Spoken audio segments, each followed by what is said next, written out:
What are some manipulative behaviors? How can you spot them? And most importantly, how do you deal with it?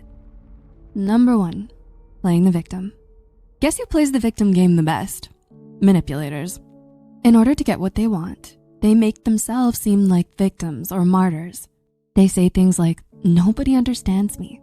They feel sorry for themselves and want to make others feel the same way. By acting this way, they're trying to gain your sympathy and make you feel bad if you don't help them or do as they say. They keep throwing pity parties for themselves and make everyone else seem like terrible people who are plotting against them. Number 2, gaslighting. No, that didn't happen. It's all in your head. You're just overreacting again.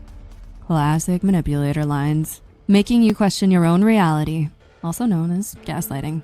Manipulators use this technique when they want to make you believe that what you think or remember is wrong. When they first start, you might be confused because why do you remember the situation differently? But after some time, you may start blindly believing them and questioning your own mind. You may even start feeling like you're going crazy. And that's what makes this manipulative behavior dangerous for your mental health. Number 3, passive aggression. Another behavior that manipulators exhibit is passive aggression. Passive aggression means indirectly expressing anger instead of directly saying how you feel. A passive aggressive person desperately needs to feel dominant and in control, and they do it by making others feel inadequate. They often have sarcastic remarks, tease you about your insecurities, often pick fights or give silent treatments if you don't fulfill their wishes. Not only do they feel these tactics can ensure they get whatever they want from others, but it also makes them relive their own feelings of deficiency. Number 4, guilt tripping. Manipulators know that people will do things out of guilt.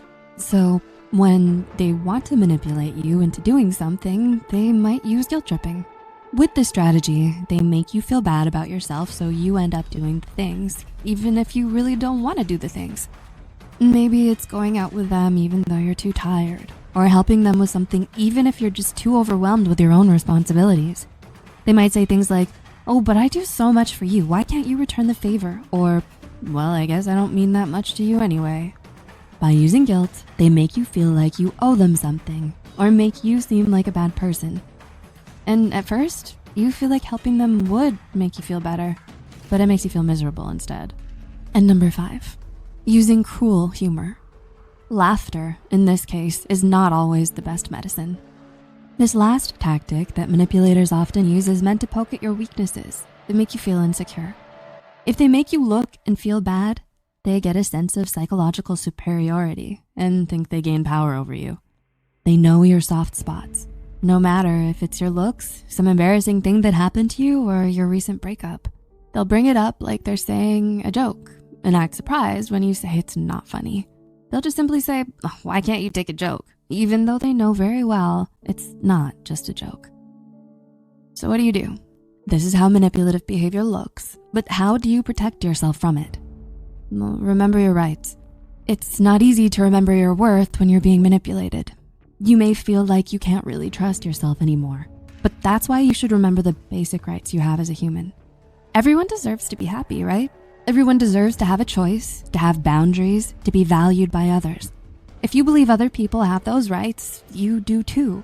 Tell yourself something kind every day and actively choose to respect and love yourself in spite of that person who makes you feel the opposite.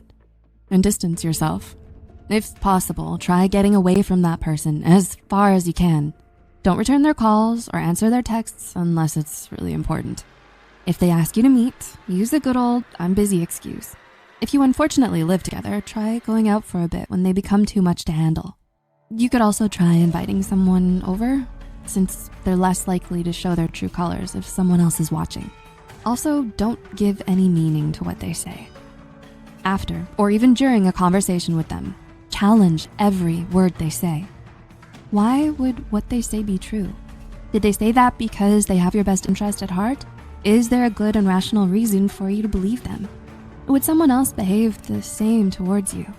Finding faults in their words could make it easier for you to break free from their influence. And ask for advice.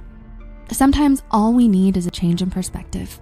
So when a manipulator tries to sell you their own reality, it would be a good idea to use a different set of eyes. If there's a person you trust, call them. Tell them about what's happening and ask for their opinion. Maybe they'll be able to give you more insight and make you see that other perspective that the manipulator doesn't want you to see. In the end, the most important message is this. If you're being manipulated, it's not your fault. How people act towards you and the choices they make are not in your control. Try to be gentle on yourself as much as you can. Maybe test out some of the advice here. You're not alone in this, and there's always someone happy to support you, even if it's a comment section full of strangers. We got your back.